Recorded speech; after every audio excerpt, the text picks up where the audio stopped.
I may be wearing a Star Wars shirt and hat, but that doesn't mean I can't talk about Star Trek Lower Decks. So last week was the final episode of Season 4 of Star Trek Lower Decks. So this week I'm going to be doing my entire review of Season 4 of Star Trek Lower Decks. So timestamps will be down below for each individual episode, but some overarching thoughts before we talk about each episode and then the season as a whole is I did very much enjoy the season. I thought it was well together. I really loved the character development, especially for Mariner, who really needed some good development, and also really addressing some of her mental health issues that she needed to address. But you know what, we'll talk more about that later on, so let's just jump right on in with episode 1. Star Trek Lower Decks Season 2 has begun, so this is going to be my review of the first episode, that being Twovix. So this is a Voyager-themed episode. Literally, the mission is to escort the USS Voyager from, I guess, a specialized space dock that's turning into a museum to Earth for display. Well, things go wrong in a very Voyager-like fashion, and they do save the day. But also, a big part of the story is the fact that Boimler is up for promotion in his well, to put it simply, his lack of confidence himself, which, Mariner does give him inspired, so he kind of messes things up because he doesn't have his confidence, but he gets the pep talk he needs and he's right back up. Of course, things don't go well for Mariner, because she does not want to get promoted, but guess what? Boimler thought he lost his chance of promotion, he gets it. Well, Tendi also gets promoted, and so does Mariner. And Mariner is not happy about it. Literally, near the end of the episode, she goes to Ransom and basically begs him to unpromote her. He refuses, basically because of the cameras on Voyager. He saw what she did to help inspire Boimler to be basically his best self. So basically, he saw that they're both good officers and both deserve a promotion, even though Mariner doesn't want her promotion. Go figure. And should we also mention that the Vulcan T'Lyn also gets promoted to provisional ensign. So I guess from provisional officer to provisional ensign. I guess that's how that works. Again, I think the provisional rank for her is not only is she from a Vulcan ship, but also in this episode, especially referencing Voyager, I think that was kind of hand in hand going on. But yeah.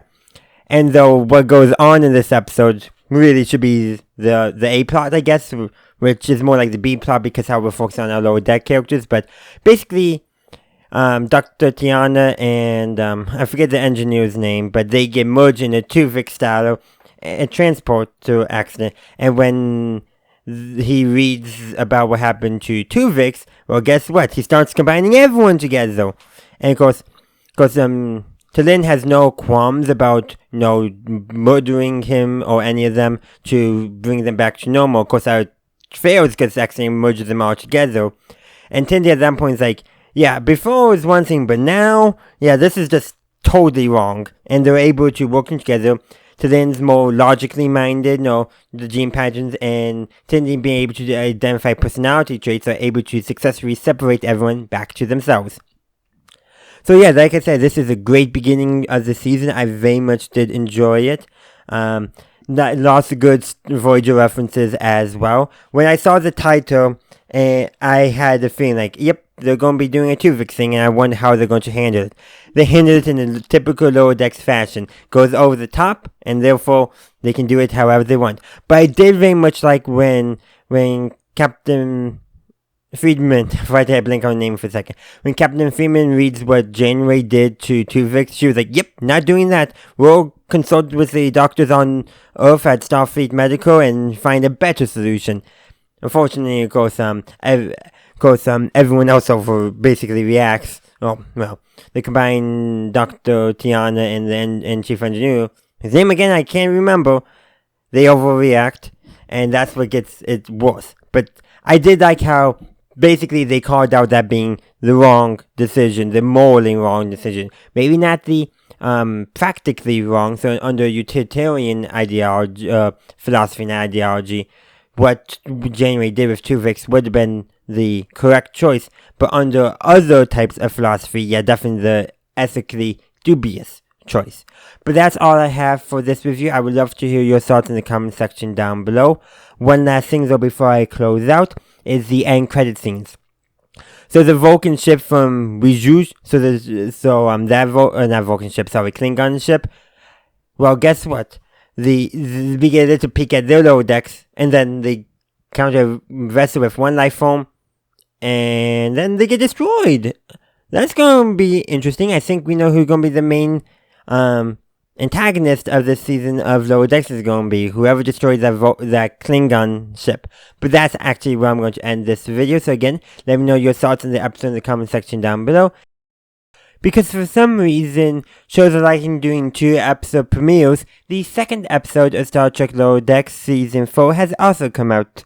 So that episode being, I have no bones yet, I must flee. So I gotta say, I did think I enjoyed the season opener more than this one. However, I do very much like this episode. Is really the first one where they're truly addressing Marino's self-destructive tendencies. How she will sabotage her own chances at basically promotion. How she's gone up and down many times. And literally, the first officer, Commander Jack Ransom, literally says like he won't let Marino self-destruct her own career this time, which is actually pretty good and probably does show that he is, despite some of his surface level flaws, if you will, is a really good first officer, very good XO, good officer, because he essentially knows that what Marino's doing is not truly her, it's probably her own insecurities. Like, this is the first time where it sounds like she's actually admitting to herself. Like, yes, she says she's an expert at getting herself demoted, but this feels like the first time where she actually comes to a point where she is not only confronted with the fact that she is very self-destructive about her career, always when she basically ends and not get promoted, but the first time where she, I think, has actually acknowledged that this is something that she truly does. Yes, she acknowledges it, but not realizes it, if you will. I don't know if I can quite pick up on the word I'm looking for, but I think this might be the beginning of even more character development for, or more accurately, basically improving her own mental health. Because lots of Marino's character development. It's not about her like gaining confidence or becoming a better character. It's realizing, she has flaws that she needs to deal with. That seems to be a lot more in what her character development is addressing. Of course, I should probably talk about the other aspect of the episode too. There's basically two other aspects. One, you have Boimler, his new quarters. First one's right by the nacelle, and he's got a huge glow from the Bussard collectors right in his face. And then he gets his room transferred, and he's between 2 holodecks with apparently paper-thin walls. And then finally he gets sick of that, and he just goes into a Jeffries tube. And then that's resolved when Rutherford's story is resolved. Basically, he's afraid that the fact that him and Tendi are no longer of the same rank, that's going to destroy their friendship. And basically, so he tries to create an amazing engineering solution so he can earn a promotion, which apparently is pretty easy to do in engineering, because some newbie keeps on doing that. And at near the end of the episode, that newbie is about to be promoted. But it stopped because, backing up a few moments back to everything with Rutherford and being afraid no longer the same rank as Tendi will affect their friendship. Tendi basically gets him to realize that, hey, it doesn't matter, they'll still be friends. And then he lets reveal that he actually had turned down several promotions that he could have. And sounds like in engineering there's like a time frame of how long you can have a promotion and turn it down and all that. But basically Tendi yells across engineering to the chief engineer saying, hey, can Rutherford has a promotion from when he did this? And the engineer's like, sure, and just promotes him. It's like, apparently engineering has very different promotion than all the other branches. But yeah, and so that's what connects back up with Boimler, because he basically asked Rutherford to room with him, so that probably because he was hoping he had better quarters. And they walk into a room with the Bussard collectors, and Boimler was freaking out like, oh no, not again. And what does Rutherford do? He simply walks over to the control panel and adjusts the tint on the window. Boimler probably should have consulted an engineer from the beginning, but at the same time, I think, knowing what I can tell about Boimler's character, I think he would appreciate having a roommate, because he got used to, I think, being in the hallway. Like, he even got attached to the dent he made in his bunker every time he hit his head during a red alert. And so I think there's some comfort in being in shared quarters. So sharing with a friend, I think, is going to help him, adjust to the fact that he's not in the hallway anymore, even if he doesn't realize it. Though another kind of neat little thing with that is Rutherford's just doing some tinkering as an engineer does, and a spark flies and hits Boimler, and he jumps and hits his head, and so he has now a new dent. He says, I think it's going to be alright, which I think is very nice and very good to see. So I think that covers most of it. I could talk about the plot where they go to a menagerie to get some humans that were accidentally captured. But that's not too minor, though. Apparently those two humans that were captured were trying to scheme to take over the menagerie by letting loose a dangerous species. So yeah, just something interesting there. But again, that's just minor, and I really don't think it plays. It's just a plot device, a MacGuffin, if you will, to facilitate the actual story, which is about our character development, if you will. So yeah, I think it's pretty good. Though I do wonder, what's Tendy's quarters like? Same thing with Milner. I'm just curious as well, because, hey, I'm curious. But yeah, this is, like I said, a lot of good stuff. I've actually talked about this more than I talked about episode 1, but that's partially because I had to process this episode a bit more. But I still think I enjoyed episode 1 way more than I've enjoyed episode 2, even though that's not reflective of my review length. But like I said, processing episode 2 was something I needed to do a little more, and I also had some more difficulties to address, if you will. I don't know if that's the right term I'm using, but that's the term I'm going to go with.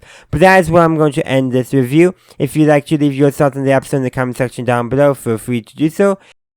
So yesterday, the third episode of Star Trek Lower Decks in Season 4 in the Cradle of Vexilon dropped. So this is going to be my review of it. I do apologize, this review is going to have to be a little short, but that's just the way it's going to be. But getting in, I would say I do think the other two episodes were much better, but the heart of the episode really was Boimler. Basically, this is the first mission where basically he's in command, and so he's, understandably, nervous, freaking out, like to the point where he does the entire mission himself because he's so nervous about it going wrong. And only do they come to the mission when, he actually gets his team to do the work. Because they were willing. He wasn't letting them because he was so nervous about the risks, about somebody getting injured on his, or even killed on his watch, that he basically does the entire thing himself, like I said earlier. Because once, some pep talk from Tillin and a few other realizations, including the time crunch, got him like, oh yeah, I need to trust my team, I need to let them do the work. And then they accomplish the mission. But this is also very important. At the very end, there's one last thing they need to do, which is dangerous, not originally in the mission parameters. And so Boimler is the one who does that. So still, he's basically the greater risk, the less acceptable risk. He takes on himself in the heat of the moment. But that does show he is a good leader. He just needs to have confidence in his abilities and in his teams. And once he has that, he will be, I think, a great commander, if not captain, someday in Star Trek. But yeah, and of course, that's, I don't know how Lower Decks is structured. Lower Deck stories may be the actual A and B plots, but in terms of, how other Star Trek shows, the actual A plot, if you will, has to deal with a supercomputer. And I got to say, this is one of the best supercomputers because he's not evil. It's nice to see a supercomputer, an AI that's not evil. So now we have Vexilon, Data, and the Doctor. They didn't really need to work on that in Star Trek.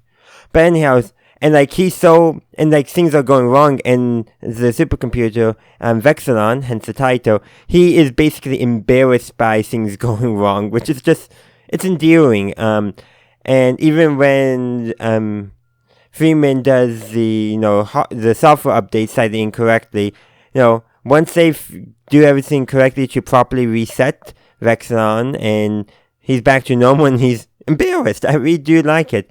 And then of course, there's the plot with Milner, Tindy, and Rutherford were just being hazed. That's pretty much what it boils down to, but I gotta say, the hazing is just having to scan every isolinear chip in the computer by hand, so it's at least, better than what hazing often can be like in the military from what I've heard.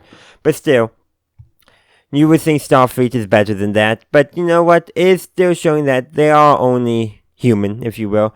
But that's just kind of the brief plot summary, some of my thoughts on it all. But I really gotta say the best part was Boimler's story, because he was learning to be a commander. He had it in him the entire time, but his own insecurities and his own doubts basically got in the way of him being a commander. Only once he stopped letting those parts of him dictate how his behaviors, he rose to the challenge and successfully led his team to complete the mission. And that's really the heart of the episode. But those are just my thoughts on it. I would love to hear your thoughts in the comment section down below. Hey there, it's JohnBerry555. I haven't opened up a video that way in some time, but anyhow, this is going to be my review of Star Trek Strange New Worlds, Season 4, Episode 4, Something Borrowed, Something Green. So the premise of this episode is it's a Tindy episode, and she basically is summoned back to her homeworld for her sister's wedding, and we actually get to learn a lot more about Tindy's backstory. Like, there were some things we knew of, we knew that she was trained by, trained in the ways of Orion piracy. We did know that. We know that that she had a grandmother one time. That was actually in Strange New Worlds of all places. Or great-grandmother? Something like that. But anyhow, like, she has a title, Mistress of the Winter Constellation, something along that line. Like more going on than we knew. But what I did like is they revealed a lot of that stuff in this episode, but also at the same time, it explained why a lot of that stuff was kept secret, because essentially Tindy was ashamed of her Orion heritage. She didn't want to be an Orion pirate and assassin. She was into science. Her sister is the one who was more into the traditional Orion stuff, so makes some sense. And basically, her family is like one of the top 5 richest Orion families, like basically Orion royalty, for lack of a better term. But like, all this came out in this episode in such a way that made sense. She didn't want to reveal that stuff. She was ashamed of it, if you will. And well, yes, she was big on that not all Orions are pirates, and she's proof of that. And I think a lot of it she didn't want to reveal about her, basically her backstory is because of that fact. She didn't want to live up to the stereotype. It's kind of like a self-fulfilling prophecy going on. She didn't want to live up to it. She didn't want to keep giving credence, because she probably knows there's other Orions who would like to break out of the mold that Orion culture and the stereotypes dictate for them. And, by saying that, hey, not all Orions are pirates, that's one way of helping break down those barriers. For that very better term. But I think, yeah, very good premise. It's also, this is very much not just a Tindy episode, but Milner and Tallinn and company. So, well, Boimler and Rutherford's story is just hilarious. So first I'm going to finish with the Milner, Tindy, and Tallinn stuff. Basically, Milner and Tallinn accompanying Tindy on this and kind of witness all this. And Tallinn is taking notes. But what I really like about it at the end is when she basically when Tindy spells out that she really doesn't want what Tallinn deserves to be in a report to basically the Starfleet or the Vulcan High Command, like more of a scientific report, a culture and topology report, that she tosses her pathway, saying it would be unethical to submit a scientific report without the consent of the subject, which is very good to see. But also, so how many Vulcans will actually do that? Honestly, like, not only is it unethical, but it's also, if you're going to be working with someone, potentially developing friendships with them, it's also unethical to, talk about them behind the backs, for lack of a better term. Just a little bit there. And of course, Milner, there's a busy running gag, rules of the 3 going on, where 3 times Milner gets basically a knife into her shoulder, which is hilarious. And probably because of the rules of the reason how each time she just plays it off like it was nothing. And then we also learn more about Orion pheromones. Kind of confirm that some Orion women have it, some don't. That's kind of something we were expecting. But also, kind of liked how how Mariner kind of misinterpreted when Tindy saying that all Orion females don't. No, some do. But also, Tindy developed basically antidote to Orion pheromones, which is just so in her character for someone who is definitely not a big fan of the more stereotypical aspects of her own culture. But yeah, going now to Boimler and Rutherford's story is hilarious. So, as was established earlier in the season, they're now rooming together, and apparently they become even closer than they were before, apparently finishing each other's sentences. But anyhow, their plot basically though begins where they get an argument on who's going to water their bonsai tree. I think I said basically, I think I got that right. I probably got the terminology wrong, but that's essentially begins their story arc, and then they argue, and then it's time for the holodeck appointment where they're both dressed as Mark Twain, and they're still arguing, and then end up, as in character as Mark Twain, resolving their differences, and then they're called to the bridge. But it is just kind of hilarious, and then the series is scanning something, not super important in terms of, I think, grand scheme of things, but still important. But now there's someone there who doesn't want them to scan it, and they have a right to, have the captain, this person dressed as Mark Twain, speaking in the accent, and to resolve the differences that way. It doesn't work, and they say you gotta do the southern accent, and the guy says, this is a southern accent. Well, they probably should have said a United States southern accent, to be more specific, or the Mark Twain accent, if you will, which is not quite southern because he was a little more Missouri, not deep south, but that's a minor thing though. But so they were told no more basically same cameraman Mark Twain. So next holodeck is Mozart for them, and do the same thing again. It's just hilarious. So that guy does eat their tree, which is again also hilarious. But apparently that and getting a drink of water was enough to he's satisfied, and he lets the Cerritos scan. So it did work out, just not the way they were looking for. But again, it was just good fun. This episode really was some great fun, a good light-hearted episode with also some important character beats. Beats that we get to learn more about who our characters are and what makes them tick. But anyhow, that is going to be the end of my review. I would love to hear your thoughts in the comment section down below.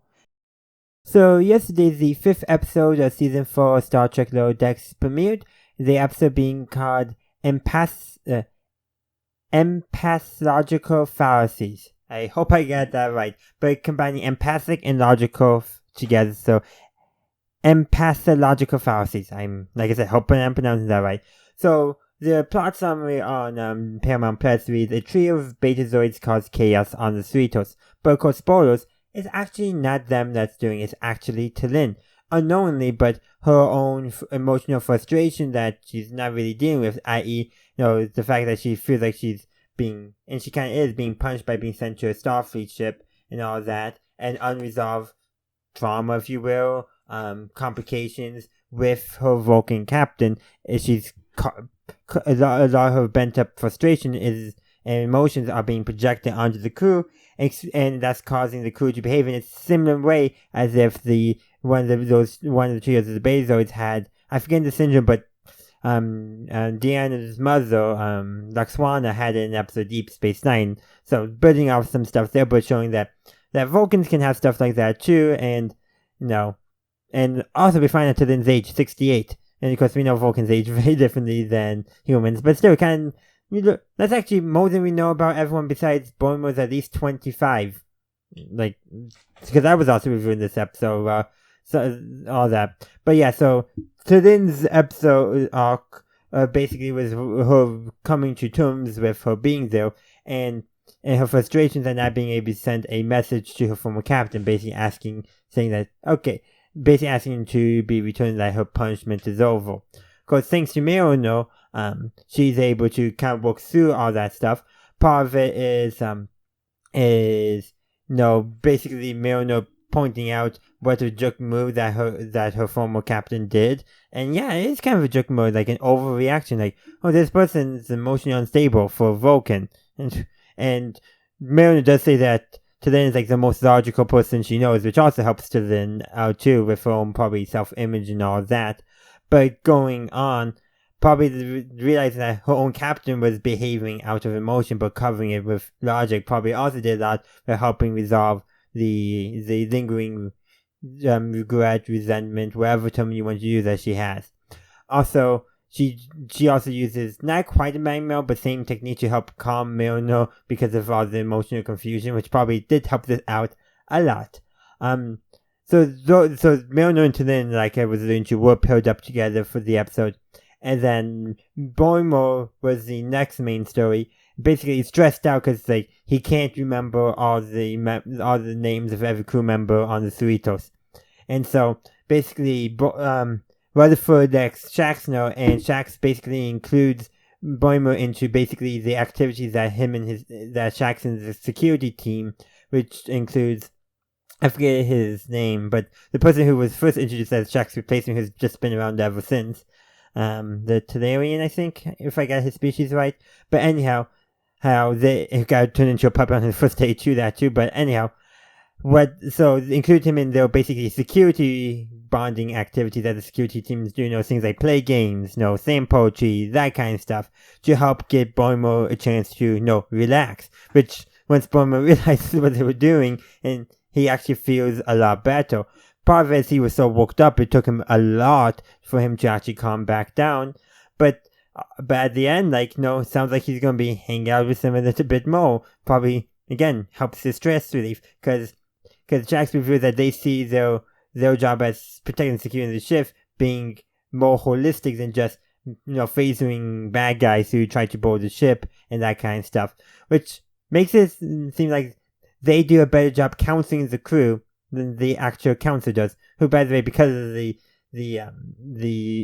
basically his emotions being projected onto everyone, causes them to go, him to go super crazy and basically destroy a replicator for now, perfectly replicating a food that he likes. Go figure. But yeah, nearly every crew member because of this is going crazy. So Tendi and Rutherford really don't have any part in the story. Sure, they do have some, Tendi is desperate to make friends with Tallinn, but that's totally within Tendi's character. Though it does seem kind of odd given what they went through in episode 4, but again, emotions were heightened and all that. But like I said, this was a fun episode. I really did like the pairing. We basically had Tallinn and Milner paired together, and then Boimler and Shax paired together. That was essentially our main character pairings. Sure, I could talk about the Betazoids, but the Betazoids are not just diplomats, they're also apparently Betazoid intelligence, and granted, they were going crazy because of all this that was going on too, but they were actually trying to investigate all the ships that we saw missing, and they were able to get one image of it, which they gave to Captain Friedman. So, what's going to happen on? That's all the overarching plot. We still don't know, but it's definitely intriguing, and I can't wait to see where this all heads out. But like I said, I very much enjoyed the episode. It actually might be my favorite episode of the season so far, but I just have to wait and see for the rest to come out. But in the meantime, thank you for watching. I do hope you enjoyed this review. If you did, please be sure to give it a like. Also, let me know what you thought of Empathalogical. I said it wrong again, but this Empathalogical Fallacies. Let me know your thoughts on the episode in the comment section down below. So yesterday, the 6th episode of Season 4 of Star Trek Lower Decks aired, the episode being Parth Ferengi's Hot Place. I hope I'm pronouncing that correctly. So this episode is the Ferengi episode of Star Trek Lower Decks Season 4. I gotta be honest, not my favorite episode. In fact, it's probably my least favorite episode of Season 4 so far. Partially because there was a lot of awkward moments. I'll talk more about that later because I'll save my least favorite stuff for later, but you know what? There was some great moments. Ferengi's looking to join the Federation, partially in response to the attacks by that mystery ship that we've been seeing in most of these episodes that's been attacking ships. It's apparently disrupting Ferengi trade, so they want to join the Federation for more protection. Makes sense. They want their trade to continue, so of course they're going to want to do something to help protect their trade. That makes total sense for the Ferengi. And of course we get Romanita again, and the Admiral just embarrassing himself. Basically, he basically is underestimating the Ferengi, and specifically Rom. Meanwhile, Captain Friedman, she makes the negotiations all successful. Because, no, she actually understands Ferengi, not just the stereotypes about individual Ferengi or Ferengi as a species. So she actually understands what's going on there, which is good for her. But at the same time, it's like, that Admiral, he really, really embarrassed himself. And then, of course, you have Boimler's story, basically. Him and actually Mariner, Tendi Rutherford are all basically assigned to basically go and onto Ferengi and visit places to make travel logs for the Federation. Pretty simple. Well, he goes in and he's going to visit a bunch of places. He only visits one because he turns on the view screen, sees a commercial, then sees Ferengi television equivalent, and he gets so drawn into it. Literally, he gets super drawn into it. Though I guess he could make a very good report about Ferengi culture or media culture. Though he was like watching TV basically for 12 straight hours, it looks like. I don't know, but Ransom gives permission to local authorities to forcefully remove him at the end, which is hilarious. But yeah, and then and also, so one other thing after that, after Ransom talks with Boimler, this is over the comms, but he says he likes Boimler, and which shows there's been a lot of moments where it shows that Ransom is basically supporting Boimler in the way he can as his commander. Same way he's doing for Mariner. Of course, Mariner's rebelling, but it makes sense. Like, she's getting everything she needs. She's getting the support she needs, but at the same time, like, it's almost she's not used to it. She's still fighting back in a way I don't know if is it that she doesn't like the support, or is it she is so different from her that she can't stand it, but like she's still lashing out.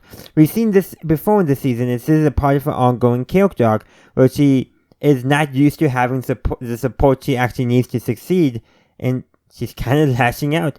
In this episode, we actually get the return of the Ferengi character, forget his name, all the way back from season 1, who only pretended to be a stereotypical Ferengi, as requested Mariner to give Boimler some of his confidence back. He returns, and he does have to bail Mariner out of Ferengi jail, which apparently cost him a lot of money. He had to take out a predatory loan. Such a Ferengi thing. But all because Mariner got basically into a bar fight because, like I've been saying, she's lashing out. But that, I think, helped put her maybe on the right track, where he kind of gets her to acknowledge that she is lashing out for some reason. And also, doing all that, they visit apparently a Ferengi war memorial for the Dominion War, which is just all the prophets they lost during the war, which is such a Ferengi thing. It really is. And then the Tendi Rutherford story. Basically, they have to pretend to be a couple so that way the Federation can give basically reviews of a couple things on Ferengi. And I gotta say, this was the part of the story I disliked the most. Partially because, and mainly because actually I should say, of how awkward it was. And I think it was supposed to be awkward. While I do ship Tendi and Rutherford, at the same time, the way it was all written was super awkward. And I think that was supposed to be the point. Now, I do ship them, they fit well together, but at the same time, they basically put in a situation where it's not organic for them. It's not flowing smoothly. So of course it's going to be awkward. But I like it because of that. I also don't like it because of how awkward it was. In fact, it might have been a bit too awkward. But you can definitely tell, if they do have a romantic relationship, it's going to be the most unconventional romantic relationship out there. It's probably going to be the point where they don't even realize they're in one until somebody points it out. That's what I would think. But like I said, it was how they wrote this, basically them having to pretend to be in a fake romantic relationship, was just so super awkward, and I really didn't care for it. In fact, I literally skipped some of those scenes. I typically don't do that, but it was just so awkward. And not awkward in a good way, if you understand what I'm getting at there. But that's all I have for you today. I kind of am ending on a down note, but really, that's about where I really need to. I covered all the different aspects, what I enjoyed and what I honestly didn't enjoy. And that awkwardness is why I think this is my least favorite episode of Season 4 so far. But I would love to hear your opinions in the comment section down below. So yesterday, the 7th episode of Season 4 Star Trek Lower Decks aired, the title being A Few Badgeys More. So this is, it's actually kind of a sequel to 3 storylines from the past couple seasons. You have Pina Hamper, Badgey, and Agnes. All three of the many micro AIs that we've had in Lodex all return, and we get some more insight into the mysterious ship that is attacking other ships that we've been seeing in small vignettes at the beginning of each episode. And this time, it was a binary ship, so they were communicating binary, so we can only infer from the tones and that what was going on. But it's kind of interesting, though. I think there was one binary who was by themselves. That's weird, if I read that thing right. But going back, this episode was a phenomenal episode. Honestly, while I said, I thought one of the earlier episodes was my favorite. This actually might be my new favorite episode. It was just hilarious. But while the two A and B plots don't really intersect, there is a lot of thematic overlap, i.e. AIs and true artificial intelligence, not machine learning, but true AIs and basically the possibility of actual redemption, because all of them somehow do get redeemed. So Badgey he separates his basically his programming for empathy and creates good G, and then he segments his logical ones off and creates logic E, which he later kills, I guess. Don't know what happens to him there. But yeah, so Badgey is attacking Cerritos and all that, and Rutherford, good G is created when Rutherford actually shows Badgey some love, acknowledging that he probably should have. Because logic E later on does say that it's not the parents' fault for the behaviors of basically especially grown children, for lack of a better description. But it was just kind of fun. And good G just survives the entire time. But Badgey, he develops a plan where he'll basically put himself in every single ship and computer and relay in the Federation, and he just ascends to a higher plane of existence. He realizes that he has all the power, but there's nothing. He basically realizes he doesn't want revenge anymore and all that, so he just ascends to a higher plane, plans to hang out with the Q, and find an empty dimension to create his own universe. That's going to be interesting if that ever comes up again. Oh, also, he mentions the Black Mountain, which we saw in episode 3 of this season, and that Shax mentioned in season 2, I believe. But yeah, so that was mentioned, and we get to see the koala again. What is with that koala? Maybe he's just a koala who ascended as well. Who knows what's going on there? I mean, if they're ever going to address it, it's just going to be a fun running gag. They just throw more details on, but not really anything else. But anyhow, like I said, it was great how they did with Badgey. He basically realized, I don't need revenge anymore. He ascended to a higher plane of existence. And then, of course, now we have the Pina Hamper and Artemis story. Basically, Boimler the entire time was kind of skeptical of everything Artemis was doing. And though Pina Hamper, Tindy was very, let's put it simply, optimistic. And turns out her optimism was placed because, Pina Hamper and Agnes did scheme together to escape. During this scheming, Pina Hamper realized she did feel true remorse and was changed. And she went back to work on the station with the rest of the extra comps and her father, whose name is apparently Kevin. Just the crazy thing going on there. But yeah, that was a fun little thing there. And seeing Agnes, he's like, they go to the plane where they were going to meet up, and he's disappointed that she didn't go there. So then he goes to the plane they were planning on conquering. He conquers it, and he was sad because his best friend isn't there. But also, then they go to where she actually is. And Tindy and Boimler are just tagging along with this kind of humoring, because Boimler wants that information on the attack switch, which Agnes has, where they eventually get to the station, and Agnes has an actual change of heart, because with talking with Tindy, not Tindy, with Pina Hamper. Now, he still has a lot of work to do. He is taken back to the Daystrom Institute at the end. But something to note. Earlier in the episode, he established that he could basically fake a blue glow as a changed AI rather than the evil red glow that he had before. But at the same time, when he's talking with Pina Hamper and all that, introduced to Pina Hamper's father, which, by the way, is just how any interaction would go, even though it's clearly established that I know it's the best friend. more like how Boimler and Marino's friendship is. That's, I think, the way a good parallel to draw there. But at the same time, with him being a little nervous and Pinhamper's father just asking the normal father questions, even though we can't understand it, you can tell from the tone in his responses, oh, that's going on there. And Pinhamper's responses too.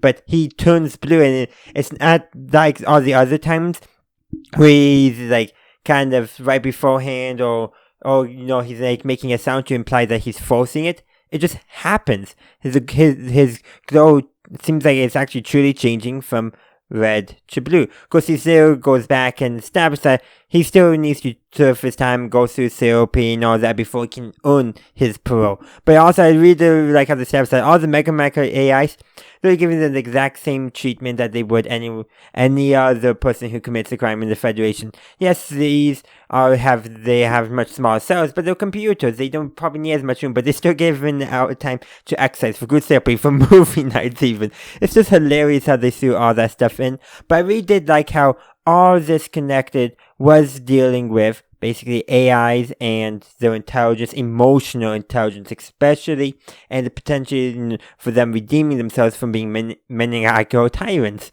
It's quite lovely how they did that.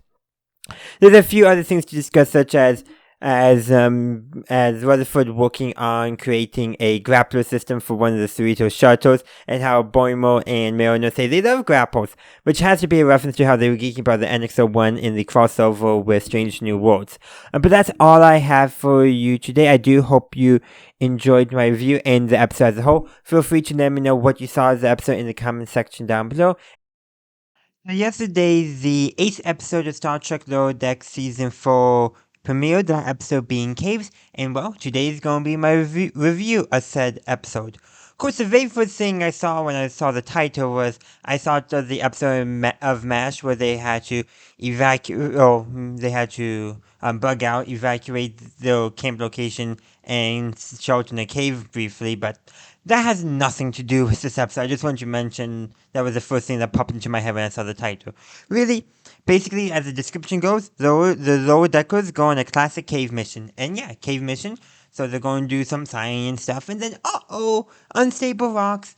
The cave collapses, they're stuck in there, and they don't have communication anymore. How often does that happen in a cave episode in Star Trek? Almost every single time. Transporters don't work and communications don't work. Now, I've been in a few caves myself, and, well, yeah, communications doesn't work. That's why they often string extra telephones through the cave, so that way, in case you need to contact the surface, they can do so. Though, weirdly, I've heard there's been cases where deep underground, somebody will be able to get a text message. Probably has something to do with, like, a mineral in the sediment or something like that. I don't know. I'm getting off track there. But yeah, so basically the episode is they have to deal with a carnivorous moss that they all have to study, and it's growing in the cave once it all collapses. And they keep on bringing up previous cave missions that they were on, and it reveals something about each of them that they hadn't told everyone else yet, which does put a strain on their friendship. Learning that Boimler had a cave experience with I forget his name, but the Star Trek or the Starfleet officer who's basically a conspiracy theorist, bonding with him over that kind of stuff and understanding more about that character, i.e. that character just wants to feel special, in other words, wants to feel like, he's part of something great or knows something that other people don't. Actually, didn't delve into too much, but definitely did touch on some of the psychological things that do go on with people who are big into conspiracy theories. And then, of course, you have with Rutherford learning that him and Dr. Dion had one, and the guide basically psychologically imprinted herself onto him during her death, and he gave birth to her. Yeah, complicated stuff there, and of course it makes sense in sci-fi. It's science fiction, science fantasy, whatever you want to use. But yeah, it's just hilarious in that bonding experience, which, they had said this, actually, that joke up them leading up to, where Boimler and Rutherford, since they're now roommates, and some stuff that roommates have that other people don't, i.e. maybe more comfortability, more familiarity, etc. But even Boimler didn't know that, and he just like, we're roommates, and that's kind of the joke, and it was set up by establishing their closeness as being roommates. And then, of course, Mariner's story that she tells is when she was stuck in the cave with Delta Shift, and she got to get a better understanding of them, i.e., they're jealous of Beta Shift because they feel like Beta Shift gets all the attention and thus gets the promotions. So that is something interesting to take a note of. And then, of course, Tindy, well, she doesn't have a cave story per se, but she does have a story of them being stuck in a turbulent shaft. And, well, at the end, they're about ready to be melted, and the moss slams into the wall and wouldn't let them go until Tindy tells them her story, which is just hilarious.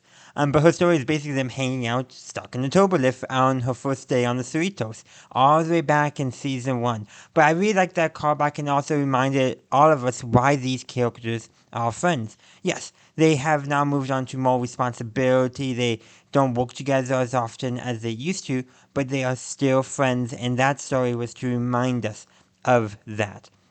And then, the Moss is basically, when he finds out that they were there to study him, like, okay, good, study me, but as long as you keep telling me stories, and which is just hilarious, and they start talking about other stories as the cave stories, but we don't get anything told because apparently the Moss is a morality tale from, well, if you go back to the Boimler story with the Starfleet conspiracy theorist, and basically in their cave experience, same aliens are doing a morality test on them once again. But that is just hilarious how those two things connected. I was honestly not expect that. I was truly expecting a sentient moss, carnivorous moss that loved the idea of making friends and hearing stories. That if this was an episode of TNG, that's probably how it would have gone. But being an episode of Lower Decks, they decided to throw the more humorous ending, which also works as well because it's about our characters, not about the weird fantasy or the real science fiction element, I should say, that is going on. But you know what? These are just my thoughts on the episode. I would love to hear your thoughts in the comment section down below.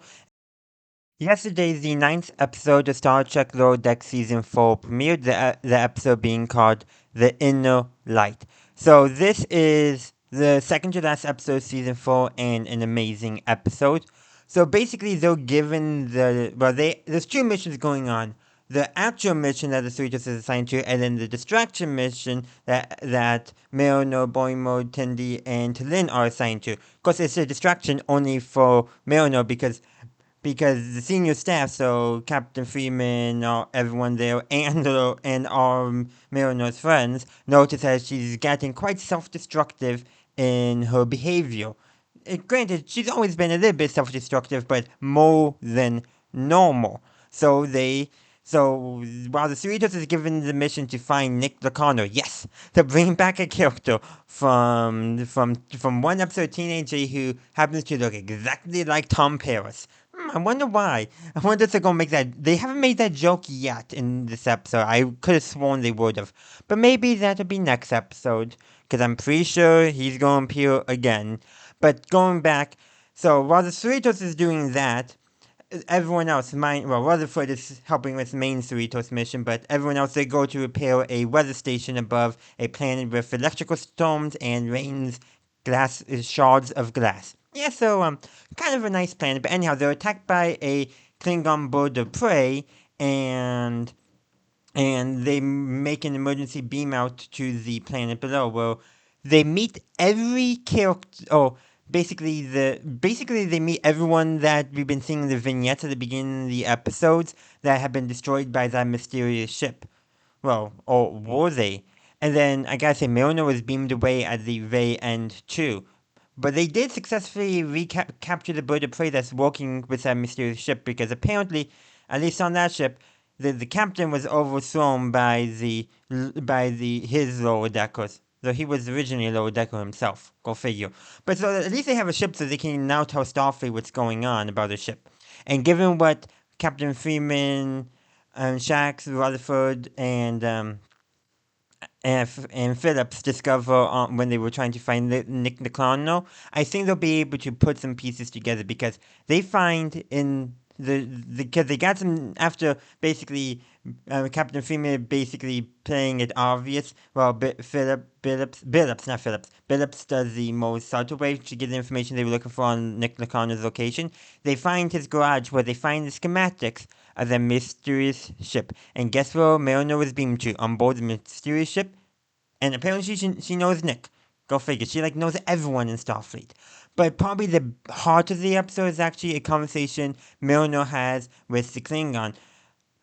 So, from what I can gather is, well, not from what I gather, what is plainly stated is that, so the TNG episode, Lower Decks, that all of this, basically this series is a loose spin-off of, apparently, Mariner admired I forget her. They said her name in the episode too, but the Bajoran ensign who joined Starfleet, who went on the mission and was killed by the Cardassians. Yes, apparently Mariner admired her and modeled her time in the academy after her, and that plus the Dominion War is basically what from what I can gather is what made Mariner so jaded. Basically, she wants Starfleet to simply be, Starfleet's ideal. She essentially wants that TNG Starfleet, but she's become jaded by the events of, this is just mainly for DS9, but also some TNG stuff. But that is some very important insight we've gotten into Mariner's character. And it's probably something that Nick Niccolano was not hoping for, because that's going to throw a wrench in his plans, and somehow it's all going to be solved at the end. But yeah, I would not have expected them to bring Nick Niccolano back in any form, but they're doing it. They are doing it. But you know what? This is just my thoughts on the episode. I would love to hear yours in the comment section down below. So yesterday, the 10th and final episode of Star Trek Lower Decks Season 4 premiered, the episode being Old Friends New Planet, and this is going to be my review of it. To begin with, I thoroughly enjoyed the episode. It brought to a conclusion the mysterious ship and all the ships that were gone missing, brought that overarching story completed. But that's just the plot. In some ways you can say it was a bit of a MacGuffin, as the heart of this episode, the heart of Season 4, has been the character story that our characters have been going on. Boimler, learning to be a leader. He does have a pretty good conclusion. I do feel like there might have been a little bit of a jump there, but it does show that his leaders see him as a leader and trust him for that. So that's important. Just kind of wish maybe there was one additional something to build up. Mariner especially. A lot of her, I think she has fully realized herself, and her self-destructive tendencies are going to be pretty much a thing of the past. They still probably will show up from time to time, overcoming things like that, mental illness that I suspect is involved in all this.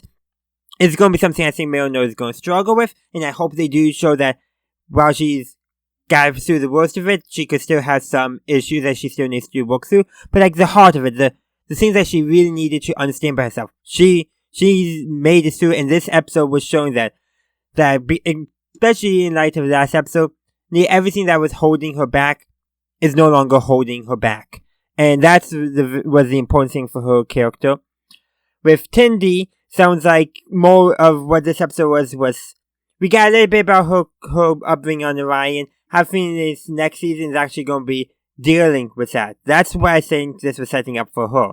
Now, she's comfortable in her place in Starfleet. That's clear. But what's going to happen next for her? Because in order to get the day solved, basically, and defeat Nakano, I can't forget his name real quick, is she had to basically agree to her sister that she would return back to the family business, which in Orion's case is being a pirate. How is she going to adjust to that? That's something we got to kind of see. But that's what's set up here. Rutherford, again, not too much for his development, because his development was really more previous seasons, but you can definitely tell he's sad that Tindy is basically leaving to go back to her family. There's going to be that too. And then T'Lyn, her arc, while not substantial, was still finished. Throughout this entire season, it's been made clear to us that she basically wanted to return to her Vulcan ship. But at the end of this episode, her former Vulcan captain is sending a communique to her, probably wanting her back, but she ignores it. She makes that choice that she, basically kind of realizing what's going to be better for her, and probably better for the Federation as a whole, being on a Starfleet ship rather than a Vulcan ship. And there's a bunch of other stuff. Like, can I just mention that when Locarno's basically issuing his ultimatum, his plan to everyone, it's on a public frequency, so everyone knows he's doing it. And he has a Genesis device. I'm going to get to that back in a moment. But Rutherford and Boimler are basically debating. He looks like Tom Paris. No, he isn't. Rutherford's the one who thinks Locarno looks like Paris, while Boimler is like, no, he doesn't. And I just thought that was hilarious because they're played by the same actor, which is just amazing. And I really did like how they did that because it's just funny. And not to mention a little bit was being resolved with Rutherford and that other engineer, what is his name? Begins with now. Anyhow, but apparently because they both had ideas on how to repair a ship that they were going to use to ram into the shield that Locarno had. And so Lynn actually had the idea, put them on the holodeck dressed as Mark Twain, and it actually got them to resolve that issue, but apparently they still don't like each other. But apparently, just as Mark Twain, a little bit more. Go figure. But I really did like how basically Lynn acknowledged that sometimes illogical solutions or actions can lead to logical outcomes. Basically, she's understanding what it means to be logical better, that not everything is illogical just because it doesn't make sense in the moment. Things like that. Things building off there. And there's a lot of other stuff like that Captain Freeman was willing to disobey orders to rescue Milner and also stop Locarno, but it was obviously to rescue Milner, but the entire ship was in on it. And not to mention, previous season, Milner probably would have sided with Locarno, but what she does here, she basically, when given an opportunity to speak, she says, this guy is nuts, grabs the Genesis device, and runs away and steals the ship. Such a Milner thing to do. But oddly enough, that does nicely parallel to season 1, I think, season 2, where we saw Milner's exercise program, the holodeck, where she was stealing a ship. I'm just saying, I think there could be some unintentional foreshadowing there. But anyhow, Milner does a great job basically distracting Locarno and all that. But what I think that scene is, she activates the Genesis device because she can't get it away, and thinks that she is rescued by her mother just in time, using the captain's yacht. And by the way, Boimler makes a joke that he doesn't think he ever saw anyone use the captain's yacht before, which I think is hilarious. So that means he doesn't know about the events of Star Trek Insurrection. I'm just saying. But going back to Milner and all that, eventually Locarno does beam onto the ship, and as Milner was rescued last moment by her mother. Well, it was right as Locarno was about to shoot her with a phaser, so yeah. And he tries to disable the Genesis device, but the Ferengis have a paywall preventing it from being disarmed, which is just a Ferengi thing.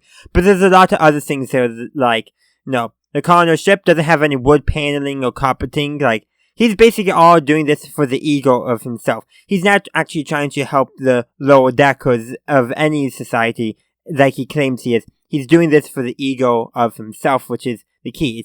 It's his ego, and, well, he ends up getting blown up by the Genesis device, and the new planet is up, which Starfleet decides to name Locarno. Probably a bit more honor than he probably needs given his actions, but they say his molecules are mixed in, and they're going to use it as a planet for refugees, so actually helping people. Locarno wasn't actually helping anyone, but his mistake, his ego, brought him to defeat, but Starfleet is still going to use that to help people, which is such a perfect Starfleet thing to do. But that is where I'm going to end my review. There's a lot more other fun elements we can discuss, but you know what? That's what the comment section is for, so I hope to hear your thoughts down there. So now that we've taken a look at all of Season 4 of Star Trek Lower Decks, I have to say, like I said earlier, this was a phenomenal season. Especially for Milner, she got the character development she really needed. Yes, we've gotten it for her previously, but yes, she's become, better behaved officer, working more with the crew, but never really the underlying issue, like why is she so self-destructive in her behaviors? Why is she always sabotaging her chances at promotion? Like, basically, why is she self-sabotaging herself and self-destructive?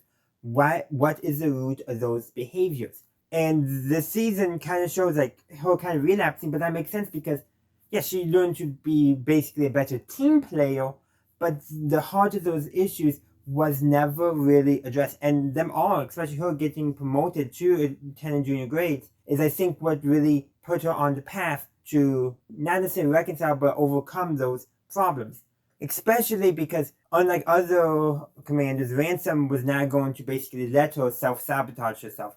So that means she had to stick with it. She was sometimes throwing somebody into a fire is not always the best way of addressing issues they may have, especially mental health issues.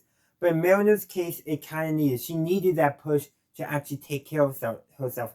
And then in episode 9, she's fighting the Klingon and they have to take a break because it's raining glass. Go figure, it's such a Star Trek thing.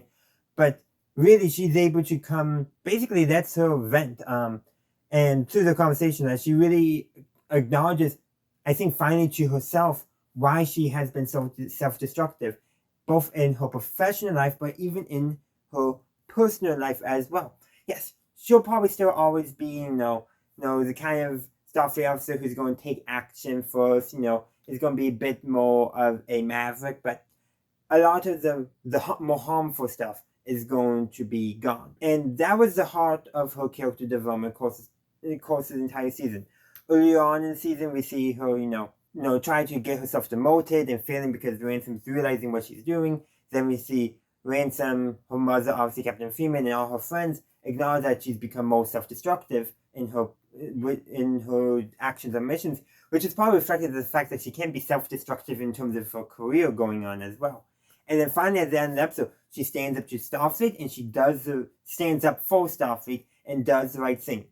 Season 1 Mariner probably would have sided with Locarno, but Season 4 Mariner, because of all the development she had previously and over the course of this season, has really helped shape her into probably the Starfleet officer she was meant to be.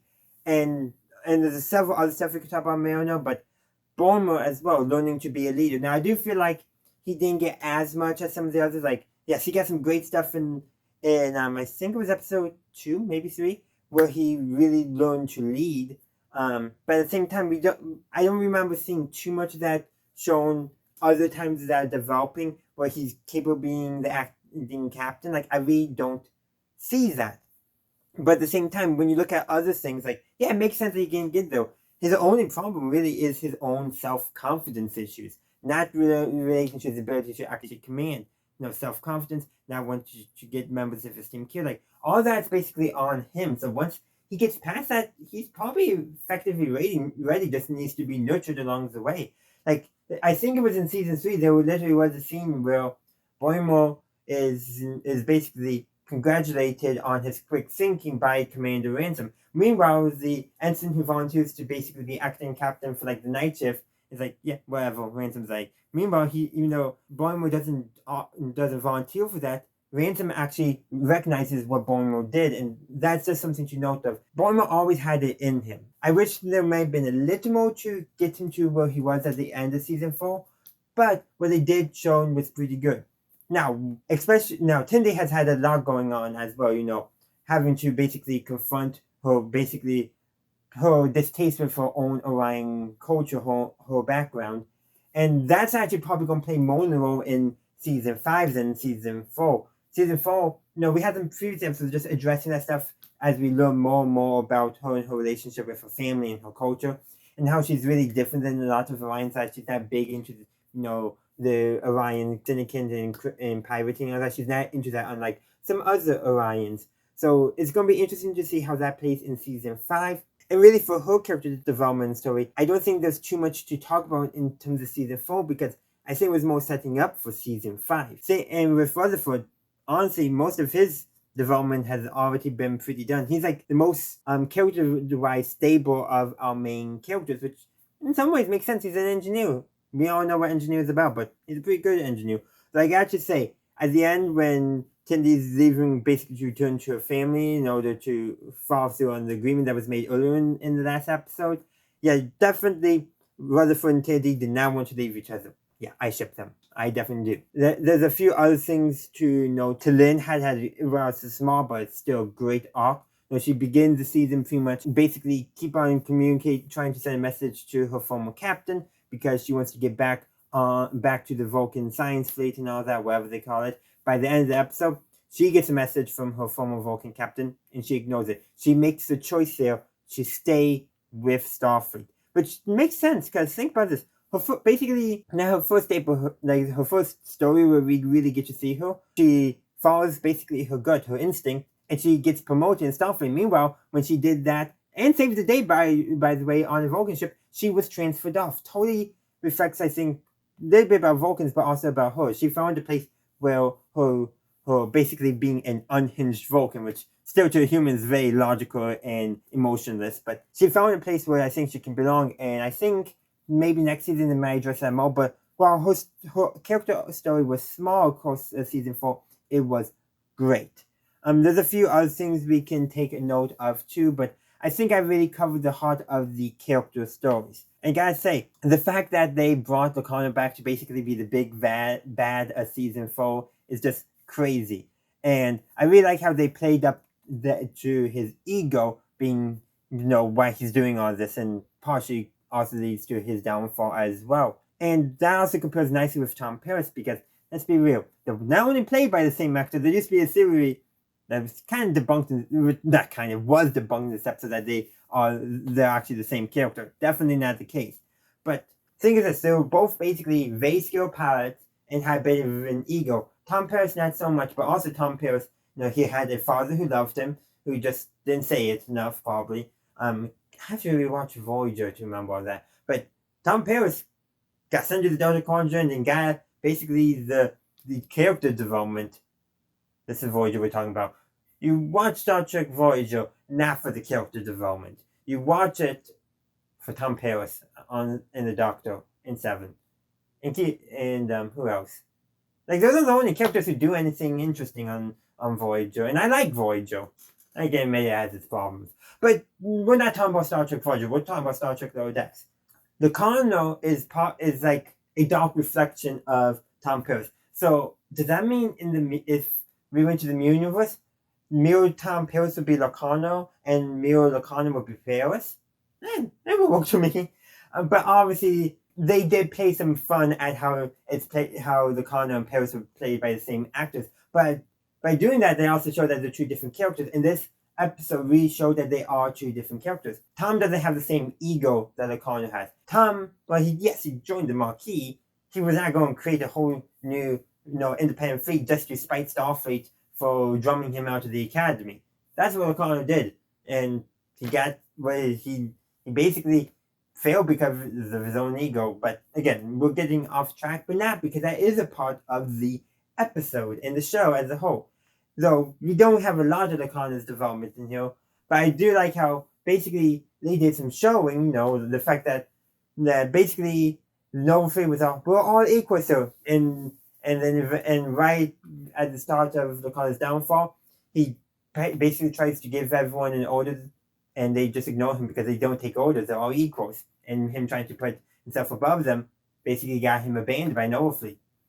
So see how that's all connected there? And those are people who were disaffected by orders in some form, or sometimes in some cases, fed lies, but they were still disaffected to the point that those lies could work. So that is something to note. And Starfleet's not having that trouble with their lower deckers. Maybe it's because Starfleet, well, at least as we see through the Cerritos, is a much healthier workplace than a lot of others. You don't have as much backstabbery going on too. I think part of what they really wanted to show though is Starfleet was always going to be basically a thorn inside for Locarno, because they actually are a good organization despite their flaws, which Mariner does acknowledge at some point in the season. I forget exactly which episode, but that's kind of what I'm getting at. But I really can't wait for season 5. I think it's going to be interesting, especially with the change in the status quo status. Though I have a feeling it's going to be kind of like with Boimler, where it's going to be resolved within a few episodes. Because that was way back in season 2 when Boimler briefly left the Cerritos. But maybe they are going to try to do something more permanently in changing up the status quo. That would be a pretty unique way of, not unique, because other shows have changed status quos before, but I think a pretty interesting way of advancing the show's story by having that change in the status quo. But we just gotta wait and see how that will develop. But in the meantime, I hope you enjoyed my review. Please let me know what your thoughts on Star Trek Lower Decks Season 4 is, whatever term we want to use here, whatever preposition, in the comment section down below. I don't even know where I was going with that sentence, but you know what? Thank you for watching. I hope you enjoyed it. Please be sure to give this video a like, upvote, and share. And of course, thank you for watching, and as always, have a good day, a good night, wherever you are. Live long and prosper. Thank you for watching this video. I do hope you enjoyed it. If you did, please be sure to give this video a like, as well as subscribe to my channel and ring that bell to stay up to date on my latest content. Also, be sure to check out the link tree in the description, as well as any other links I have down there.